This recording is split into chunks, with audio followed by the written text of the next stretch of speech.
In this exercise, we are going to review the topic of bad debt expense and accounts receivables and how to handle the various journal entries. So some of you, if you're pulling this from the Udemy course, you have the template for this. Others, if you're viewing this in another method, then you'll have to take notes as we go through it. Take a screenshot, pause the video, set up your Excel template, whatever works best for you. But in any case, I will slowly go through it at the beginning to give you the opportunity to do that. So first of all, DNR LLC operates an accounting business and has been concerned with the increasing amount of bad debts.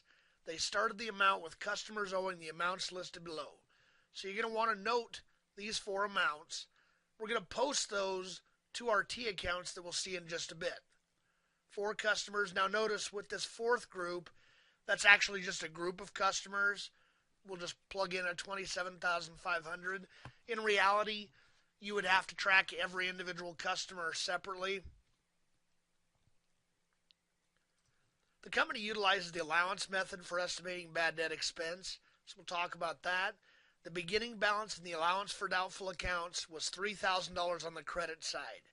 Now just a hint there, the allowance for doubtful accounts has a variety of names. You may hear it called the provision for doubtful accounts, the allowance for bad debts, the allowance for uncollectible accounts.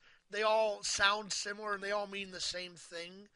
It's a fund that you're setting aside to handle potential bad debts and to allow you to record bad debt expense now as an estimate instead of down the road when you eventually know who's not going to collect.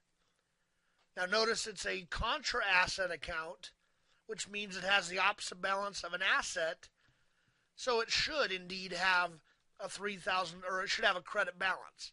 It has the opposite balance of an asset, which has a debit, therefore it should have a credit. Credit just means it's positive here. The other thing to note in this case is that bad debts are being recorded as a monthly adjusting entry instead of along the way every time we have a sale. And we'll see why as we get through this. So here, if you are doing this with a separate template, you'll want to take a look at these journal entries, jot down some notes, take a screenshot, whatever you need to do. We're going to walk through each of these individually. Furthermore, the journal entries themselves. I've set up a template with 2 debits and 2 credits. You're not always going to need all 4. I just do this as a standard journal entry. And again, your debits always go first. They're on the left side. Your credits are always on the right side. The accounts we're going to need for our assignment are cash, service revenue, the allowance for doubtful accounts, the bad debts, and then we'll need our 4 specific accounts receivable accounts, including the other customer group. So let's go ahead and take a look at this. First of all, we have our balances. We want to post those to the T accounts to start with. Mad Max owes us $1,000. So notice this is the accounts receivable. They owe us, which means we will receive. Since it's an asset to us, it's going to be debited. Johnson's Hardware owes $1,500. Shelley's Cruise owes $1,000. And the other customers owe a total of $27,500. Now the reason in reality you won't see other customers grouped as one is that you will not be able to handle bad debt expense right off in that grouping. You need to know in reality what every single customer owes you so that you can first of all bill them. Second of all, you can realize how much they owe and whether they're not going to pay. You can take a look at how long it's been. So that's the reason in reality you're not going to see a grouping. I put that here specifically to discuss the reason why it normally won't exist. So it'll work fine for us because these other customers will not have a bad debt in this problem.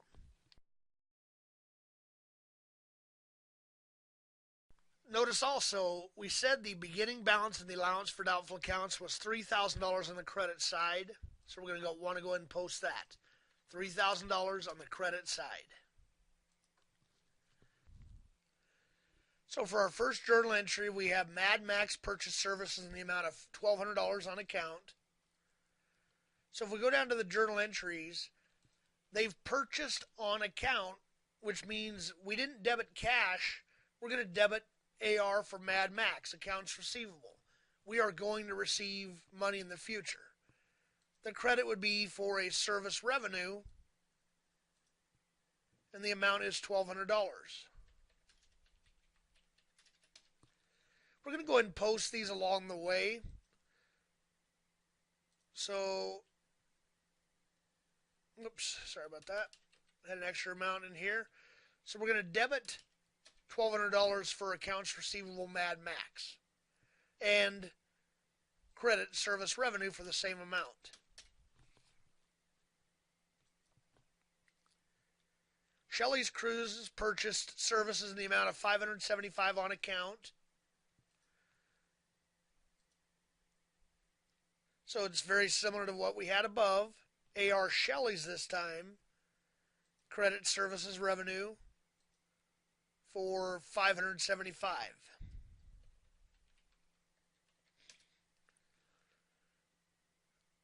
Now, entry C, we have a payment. Johnson's Hardware paid $1,000 of their balance. So here we are actually receiving cash. We're going to debit cash, and we're going to credit the accounts receivables for Johnson's to take it off the books, reducing that balance because they no longer owe us the money. And I believe that was $1,000. Oops. And I believe I skipped posting this journal entry. Let's go ahead and do that. $575 for the Shelley's accounts receivable. $1,000 for the Johnson's payment.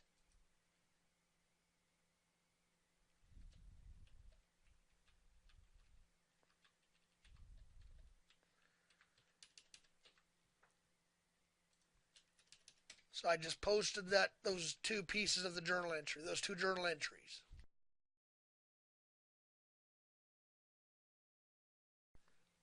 Now we have Mad Max paid $800 of their existing balance, and they informed the company they're going out of business and would not be able to pay the remaining balance. So we have to do a journal entry to handle both of these pieces. The first part is they paid $800. So it's a debit to cash, credit to Mad Max accounts receivable to take it off the books for $800. So they paid some of it. Now we need to figure out what do they have left that they owe that they're not going to be able to pay. So let's go ahead and post that piece first of all.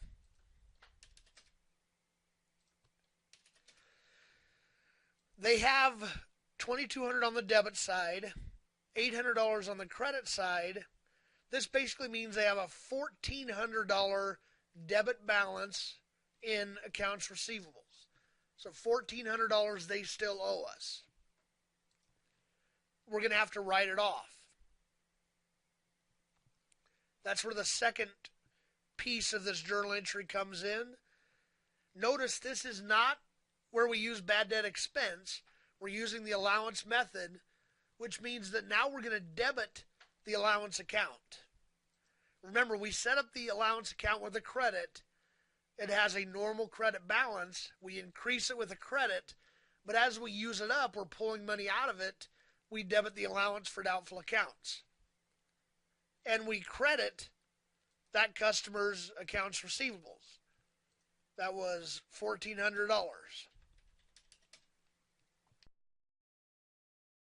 So notice we have two credits to the accounts receivable. One was for a payment, one was for the write-off. Now, they still owe us the $1,400, but what we're doing is we're writing it off because we don't believe the asset has any value. So we have to make sure to take it off the books so as not to overstate the accounts receivable. So let's go ahead and post that remaining balance.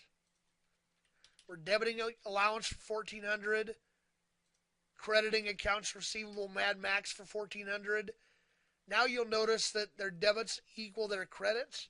They have a zero balance.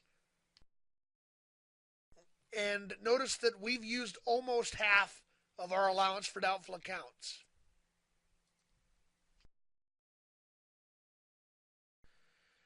So E, at the end of the month, the company had sales totaling $10,000. Management estimates that 4% of all sales will not be collectible. Prepare the journal entry to record that bad debt expense under this estimate. So notice this is the percent of sales method. We multiply the dollar amount by the percentage. In this case, $400. 10,000 times 4% is $400. And that gives us the journal entry we need. That is the bad debt expense we need to record. So $400 debit, $400 credit. It's going to be a debit to bad debt expense to reflect that. This is the time we need to use bad debt expense when we estimate it. And a credit to the allowance for doubtful accounts. We're building that account back up.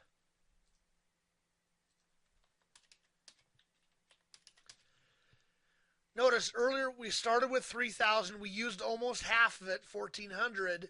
Now we've added just a little $400 back in.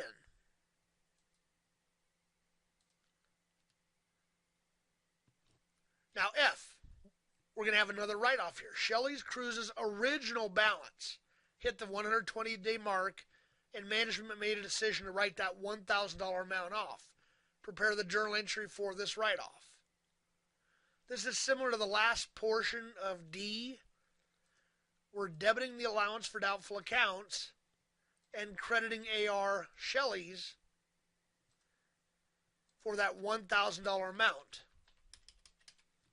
We're using up our allowance fund, and we're removing it from the books because we don't believe there's any value there.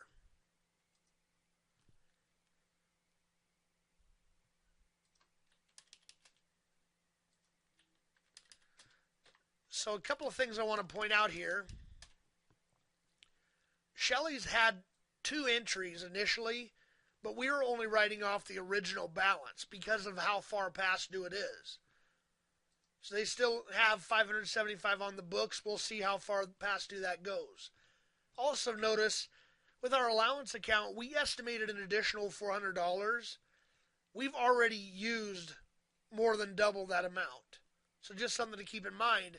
Remember, the whole premise of this problem was that the company was concerned with the amount of bad debts increasing.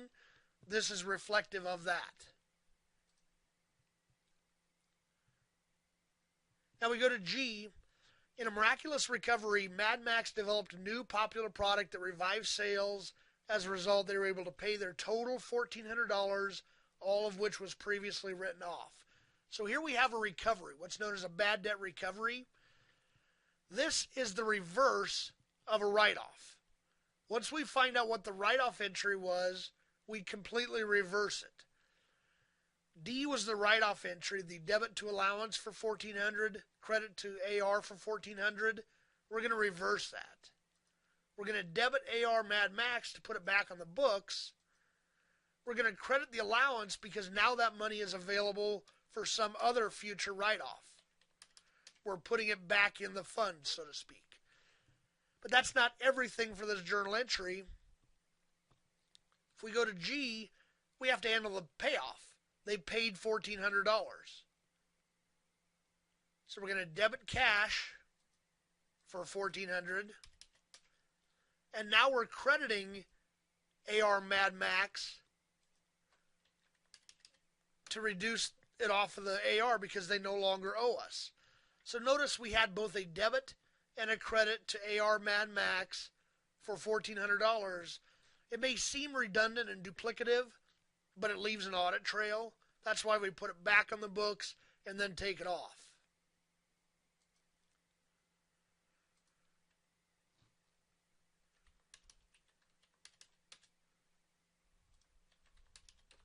I'm just plugging in the posting that we missed earlier. So now H is the big portion of this problem. they have realized that their bad debts are increasing. They've decided to switch to the percent of accounts receivable method for estimating bad debts. This is a completely different method. The calculation's a little bit different, and the journal entry is the same, but it's just how we go about getting that amount that's different. So at the end of the month, management had sales totaling $8,000 and accounts receivable totaling $26,000. They made a decision to switch to a new percent of accounts receivable method for estimating bad debt expense, and now they've determined that 7% of the ending accounts receivables will not be collected. Prepare the journal entry to record the bad debt expense under this method. So this one is a two-step method. With the percent of sales, we multiplied by the sales by the percentage, and that was our journal entry. That is not the case with this method. Here, if we multiply the $26,000 ending accounts receivables by 0.07, that gives us 1820.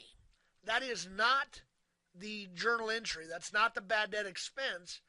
Instead, what this is our desired balance in the allowance for doubtful accounts. This is what we want the allowance to be at. To get the journal entry, or to get to that balance, we have to do our normal bad debt expense journal entry. So let's take the 1820 over to our T account. I'm just going to plug it up here so we can remember it. We have $2,400 debits, and we have $4,800 credit. So what that means is we essentially have a $2,400 credit balance because we have more debits or more credits than debits. And that's positive. We have a 24, I'm just going to yellow these out so we can tell this is just calculation. We have $2,400. Now, oddly enough, our percentage told us we need to have $1,820 in the allowance for doubtful accounts. We've already got $2,400, so you may say, hey, we've got enough, let's just ignore it, but that's not actually the way it works. In this case, we have to reduce the allowance for doubtful accounts by $580 to get down to $1,820.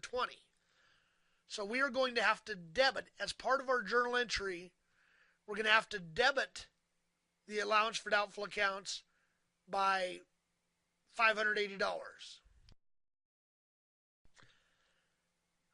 Now, if we're debiting the allowance for doubtful accounts, the credit would actually be to bad debt expense, which is certainly an odd journal entry.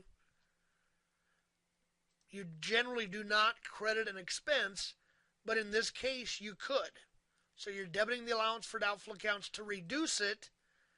We're crediting bad debt expense to reduce that amount, and it's going to be, we said $580, basically 24 minus the 1820.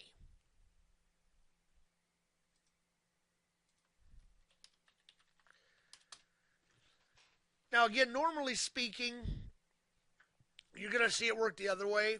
You're going to see that after your journal entry, we want to get to 1820. You're going to find out that, hey, we're only at 820 right now, so we need an extra $1,000. That would be your normal journal entry. The reason it happened this particular way is very likely the fact that we had that recovery, that $1,400 recovery. We thought that bad debt was going to be huge, but then the customer came back and paid for us. So in the end, we really didn't have all that much of a bad debt expense after recovering that amount.